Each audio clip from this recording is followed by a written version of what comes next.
Okay, howdy, hi there, ho there. So what I did was I finally got Cohesian to start working, which is where they all head towards the average position of the small group that they're within range of. And I'm going to adjust this by just a little bit.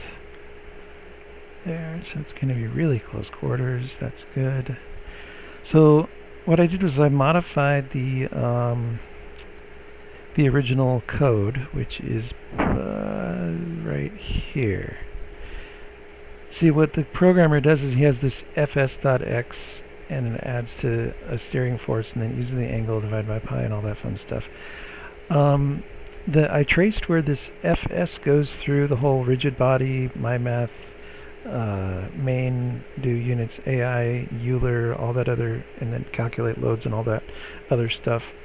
There's a lot of physics involved, and I wanted this to be relatively a simple demonstration of cohesion. So anyways, I'll just show you what happens. We're just going to run it. And see, they all start kind of at random, and then as they come within distance of the various groups, they form flocks, where they all start to head in the same direction. And then as the flocks come together, they all again start to head in the same direction, so they kind of flock together. It's really interesting. So, because what I was doing when I was just sitting here going, what am I going to do? How am I going to get this to work? But what I did was basically actually came up with my own cohesion algorithm, but I used everything up here.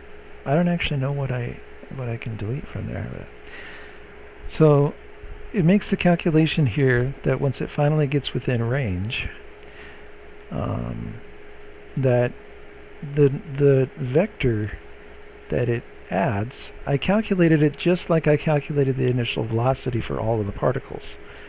But then what I figured I wanted was a very small percentage based on how many frames I want, the number of frames that they are within range of each other, that they're going to reach a common velocity.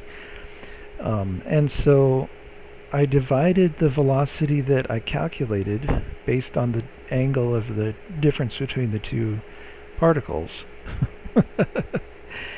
by 25. So the x and the y coordinates here are divided by 25, okay?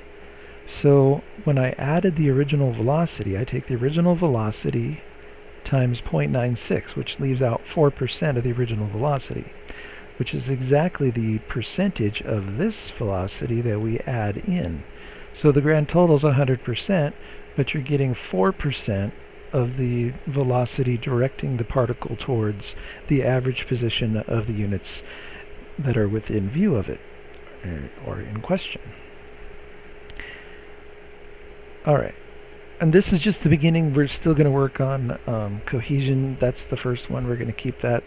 The other two principles are alignment and separation. So stay tuned for those. And wish me luck, because it's 3 o'clock in the afternoon. It's literally taking me all day to do this. But it's fun. Thank you.